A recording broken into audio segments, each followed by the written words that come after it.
Hi friends, this is Mayur Lukhar. You are watching beyond Bollywood plus. आज हम बात करेंगे विजय सेतुपति की फिल्म महाराजा की। मैं यहाँ पे क्लियर कर देता हूँ कि ये कोई रिव्यू नहीं है, क्योंकि फिल्म को आए हुए तो 2 महीने हो चुके हैं and it's too late now. लेकिन ये फिल्म क्यों दर्शक और क्रिटिक्स को पसंद आ रही है, आज हम इस पे बात करेंगे। लेकिन उससे पहले जल्दी से मेरे चैनल को सब्सक्राइब कीजिएगा and don't forget to press the bell icon. Film Maharaja starring Vijay Sethupathi, इसके अंदर हमारे हिंदी सिनेमा के अनुराग कश्यप भी हैं, वो विलन बन रहे हैं।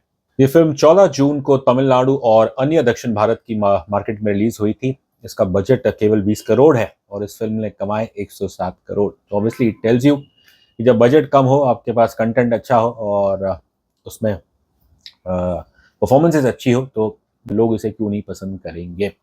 ये चीज़ आपको एक और जताती है कि अगर विजय सेतुपति जैसा बड़ा स्टार वो केवल एक 20 करोड़ की फिल्म की बजट में काम करता है, तो ऑब्वियसली यहाँ पे कंटेंट उस पर ज़्यादा ध्यान दिया गया है। अब दुर्भाग्य से इसे बॉम्बे में तो खैर इसका कोई प्रेस शो किया नहीं गया, कोई फिल्म प्रमोट की नहीं गई। I don't know the reason क्या है। मे बी शायद बिकॉज विजय सेतुपति होने शायद श्योर नहीं थे एंड अनफॉर्चुनेटली उनकी लास्ट हिंदी फिल्म मेरी क्रिसमस जो इस साल की शुरुआत में आई थी, वो इतनी चली नहीं। तो वॉज दैट द रीज़न कि why Vijay Sethupathi and his producers did not decide to promote this film. खैर, लेकिन एक महीने बाद 12 जुलाई को यह फिल्म नेटफ्लिक्स पे आई। So what is it about Maharaja that it has earned both national as well as international acclaim. Maharaja की कहानी लिखी है और इसे डायरेक्ट किया है निथिलन स्वामीनाथन ने। ये हम उनकी फिल्म पहली बार देख रहे हैं। इससे पहले ही is made 1 or 2 acclaimed films, but Maharaja is our introduction to Nithilan Swaminathan cinema. और वाकई कहना पड़ेगा कि बहुत ही सुपर राइटर है और बहुत ही super fine and very sensitive director के रूप में इस फिल्म द्वारा उन्होंने अपनी छवि छोड़ी है। कहानी इसकी ये कहूँगा कि एक पुरानी है और पुरानी नहीं भी। पुरानी इसलिए क्योंकि एक रिवेंज ड्रामा है, और पुरानी नहीं इसलिए क्योंकि जो इस फिल्म में आपको देखने को मिलता है वो आज तक आपने पहले कभी नहीं देखा। और वाकई ही ये थॉट प्रोवोकिंग है। और मेन वही है कि जैसी इसकी कहानी है, it will send a message to all criminal minds. तो खैर, जल्दी से कहानी पे आते हैं। कहानी नाम महाराजा है, लेकिन ये किसी महाराजा की कहानी नहीं, कोई किंग नहीं है, बल्कि इट्स अ कॉमनर, एक साधारण व्यक्ति है जिसका नाम है महाराजा। और वो चेन्नई के एक छोटे से सलून चलाता है, वहाँ काम करता है। और इसका नाम है Maharaja, which is obviously played by Vijay Sethupathi. और सहमा सहमा सा आदमी है ये, इतना कुछ बोलता नहीं है। इसके साथ जो इसका मालिक है वो हमेशा इसे डांटता रहता है, लेकिन ये कुछ रिएक्ट ही नहीं करता, बस ये चुपचाप अपना काम करता है। अब एक दिन ये महाराजा लोकल पुलिस स्टेशन में जाके एक बहुत ही अजीब और गरीब कंप्लेन करता है कि मैं मेरे घर से मेरा जो डस्टबिन है, yes you heard it right, जो मेरा डस्टबिन है वो चोरी हो गया है। अब जैसे ही पुलिस वाला सुनता है तो वो तो उसका खून खौल जाता है कि तुम टाइम वेस्ट करने आओ। और सभी पुलिस वाले इसको डांटते हैं कि भाई यहाँ बड़े बड़े क्रिमिनल्स इन सब लोग इसके लिए आते हैं और तू तेरा डस्टबिन खो गया है, तू उसके लिए आ गया है। लेकिन ये कोई साधारण डस्टबिन नहीं है, इसकी एक सेंटिमेंटल वैल्यू है हमारे महाराजा के लिए। और जैसे कि कहानी दिखाई गई है, पुरानी कहानी ये थी कि 2009 में ये शख्स अपनी बीवी और बच्चे के साथ ऐसा दिखाया है कि ये अपने घर में था और फिर कुछ अपनी बच्ची के लिए कुछ खिलौना लेने के लिए ये बाजू की कोई दुकान है, वहाँ जाके ये कुछ खिलौना लेने जाता है। अब दुर्भाग्य से नसीब कुछ इस तरह से इसे झटका देती है कि ये दुकान में खड़ा रहता है और एकदम से एक टेम्पो जिसका कंट्रोल जा चुका है और वो जाके इसके घर में it bangs into his house और पूरा घर टूट जाता है, गिर जाता है, जिसके अंदर तब तो आपको लग रहा है कि इनकी वाइफ और इनकी बच्चे की डेथ हो चुकी है।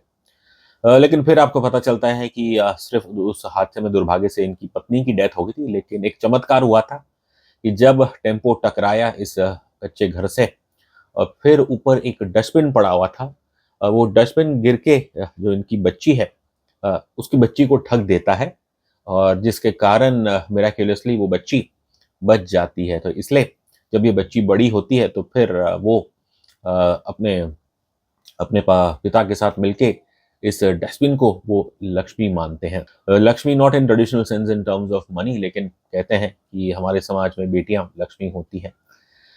तो वही है कि अगर एक डस्टबिन ने इनकी बेटी, इनकी लक्ष्मी, घर की लक्ष्मी ज्योति उसे बचाया, तो फिर ये कोई साधारण डस्टबिन रहा नहीं, बल्कि इसको डस्टबिन कहना भी मेरे ख्याल से अच्छा नहीं होगा। तो that is why I think it is rightly named Lakshmi by the writer.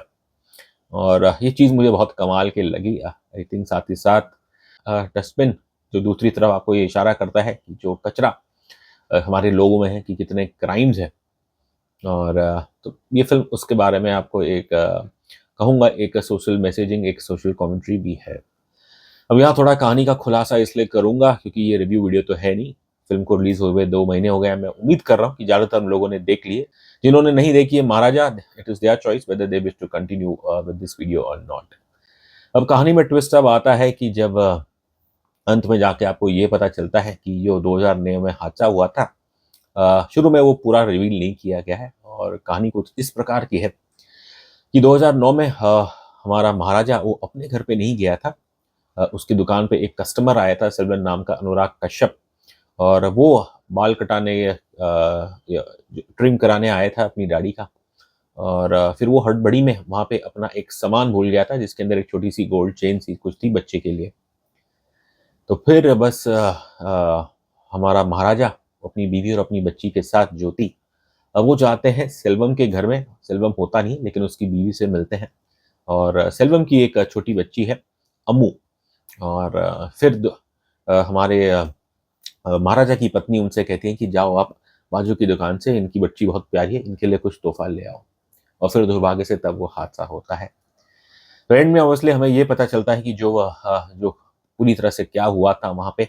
दरअसल एक्सीडेंट में महाराजा की पत्नी और उनकी बेटी ज्योति ये मर गए थे। लेकिन चमत्कार ये था, और सेल्वम की बीवी, इन तीनों की डेथ हो गई थी। लेकिन जो एक बच्चा जो उस वहाँ से मिरेकलसली बचा, वो था सेल्वम का बच्चा अम्मू, जिसके ऊपर ये डस्टबिन गिरा, उसे कवर ढक दिया, जिसके कारण वो बच्ची एक चमत्कार ही कहेंगे कि वो बच गई थी।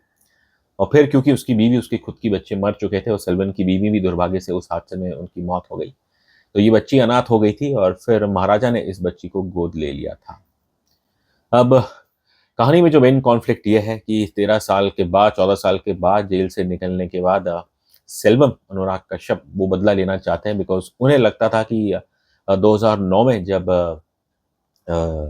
वो इसकी दुकान पे गए थे ट्रिम कराने के लिए, तो उन्हें लगा कि जो उनकी असलियत है उसके बारे में महाराजा ने सुन लिया था। और ही थॉट दैट कि जब कि उनके कारण सेल्वम और उनके साथी को जेल हुई थी। उनके साथी को तो खैर पुलिस ने वहीं का वहीं मार दिया था। ये दोनों बहुत ही खतरनाक क्रिमिनल्स थे।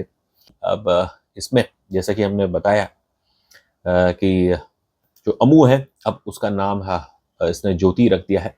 और इसे आप क्या कहेंगे, किस्मत की बस किस्मती या कर्मा, कि सेल्वम जो शख्स जो लोगों की घरों में लूटपाट करता था, माँ बेटियों का बलात्कार करके उन्हें मार देता था, अब उसे ये अंदाजा नहीं है कि 13 साल बाद जब वो जेल से छूटा है और फिर वो अपना बदले की आग में वो महाराजा के घर जाता है, लेकिन महाराजा वहाँ नहीं होता। और उस वक्त उसे ये लड़की मिलती है, द कैरेक्टर ऑफ ज्योति। उसे कोई इल्म नहीं होता कि ज्योति असल में उसी की ही बेटी है।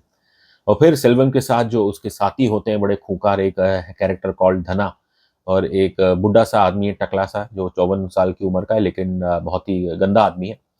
और पहले तो सेल्वम उस लड़की के ऊपर अटैक करता है, लोहे से उसे घायल कर देता है। और फिर ये सोचते हैं कि इसकी बेटी का गला काटेंगे। लेकिन उससे पहले ये जो तीसरा शख्स है, वल्लसानी ऐसा कुछ कैरेक्टर नेम है, वो पहले 1-2 बार इस लड़की का रेप करता है। और जो दूसरा साथी है धना, वो भी इस लड़की के साथ रेप करता है। लेकिन शायद कुछ तो there was certain divine intervention, जिसके कारण सेल्वम इस लड़की का कोई रेप नहीं करते। और फिर जब धना इस लड़की का गला काटने के लिए जाता है, तो तब वो उसे रोक देता है।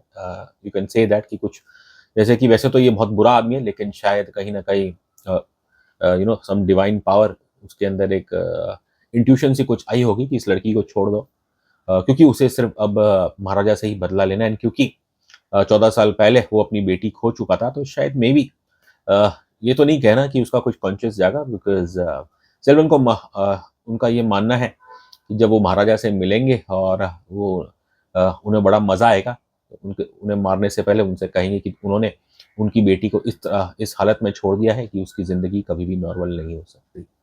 सो यू कैन इमेजिन कि ये कैसी कहानी एक पुरानी है और नई भी। पुरानी इसलिए क्योंकि बदले की कहानी, नई इसलिए क्योंकि जो इसमें दिखाया है कॉन्सेप्ट, जो चीज़ें दिखाई है वो बिल्कुल आपका दिल दहला देंगी।